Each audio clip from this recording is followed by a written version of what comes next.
जोङो ओरैबायदि मोनसे गोजोननाय रादाब दिनै फोसावनो नागिरदों जे जोंनि बगाजुलि ओनसोला गोबाव बोसोरनिफ्राय गोबां जेंनायाव भुगिनानै दङमोन आरो बियो फैयै फैयै माखासे प्रसेसनि गेजेरजों मैया बिटिसिनि मोनसे एगजिकिउटिभ काउन्सिल जिरायदोंमोन आरो बेवहाय बिटिसि सरकारा प्रमद बर' बिथां दैदेननाय आरो लेन्ड एन्ड रेभिनिउ डिपार्टमेन्टनि एगजिकिउटिभ मेम्बार रनजित बसुमतारी बिथांमोननि दैदेननायाव आरो जोंनि लकेलनिनो तामुलपुर LAC नि MLA बिथां जलेन दैमारि बिथांमोननि नाजानायाव मैया इसि पास जाबाय।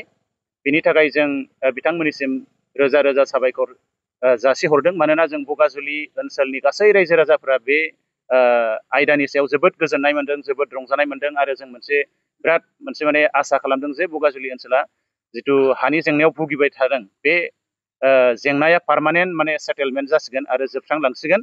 जों बेखिनि हाबाफारिया जाफुंसारनायनि थाखाय बिटिआर गभर्नमेन्ट आरो बेनि CEM Pramod Boro' sir, land and revenue डिपार्टमेन्टनि EM रनजित बसुमतारी सार आरो लकेल MLA जोंहा जलेन दैमारि बिथांमोननिसिम जों रोजा रोजा साबायखर जासिदों।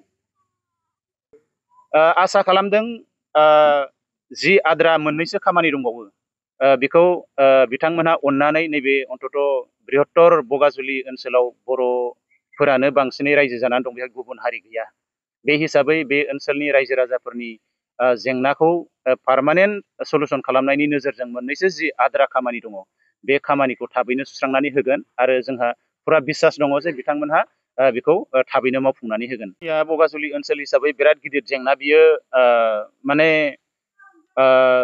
माब्लाबा माब्लाबा जोङो मा होननानै बुङो, जोंनि बगाजुलि ओनसोलनि जि लामा सामा बे लामा सामाफोरा माने रिजार्भ ओनसोल होननानै नायफिनजायाखै।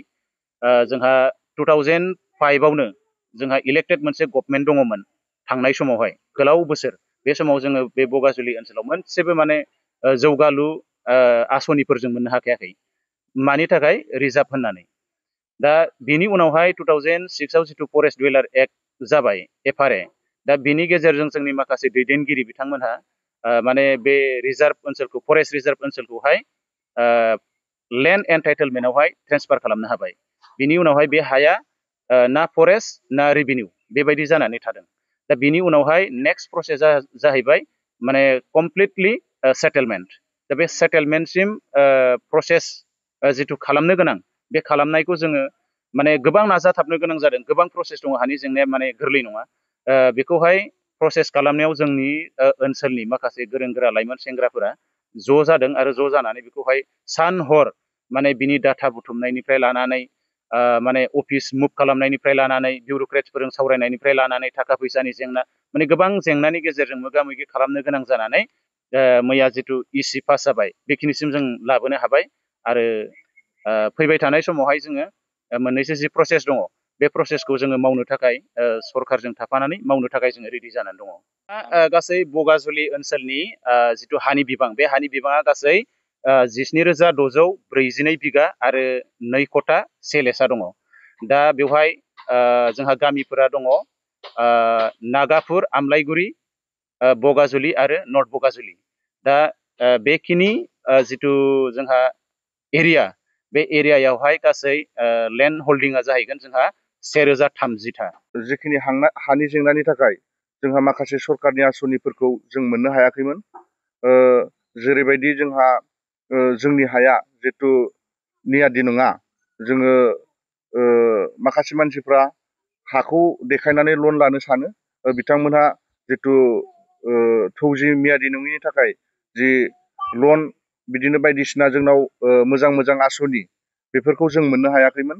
आरो बिखेखके जोंहा लामा सामानिबो माखासे जोंखौ सिगांनि सरकारावबो गोबां खोथा बुंदों जे नोंथांमोननि हाया रेभिनिउ जायाखै, नोंथांमोननि हाया माने रिजार्भ, बेबायदिनो गोबां माने बाहाना देखायनानै जोंखौ गोबां नेवसिबोदों सिगांनि सरकारनि समाव।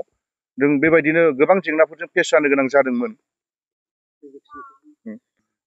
नाथाय दिनैनि समाव जोङो आसा खालामो जे फैबाय थानाय समाव जोंनि जिखिनि बिटिआर सरकार प्रमद बर' सारनि जि दैदेननाय, जोङो आसा खालामो उननि समाव बिथाङानो सरकार दाफिननानै जोंनि जिखिनि हानि जि प्रसेस, एसे प्रसेस दंबावो बेखौ मावफुंनानै होगोन होननानै जों आसा खालामबाय आरो जोङो बे समाव साबायखरबो बावनो सानदों बिथांखौ जोंनि जिखिनि एगजिकिउटिभ काउन्सिल बेखौ पास खालामनानै होनायनि थाखाय सारखौ जोबथारनायाव खनसे आं साबायखर बावबावबाय गासै बगाजुलिनि रायजोनि जानानै।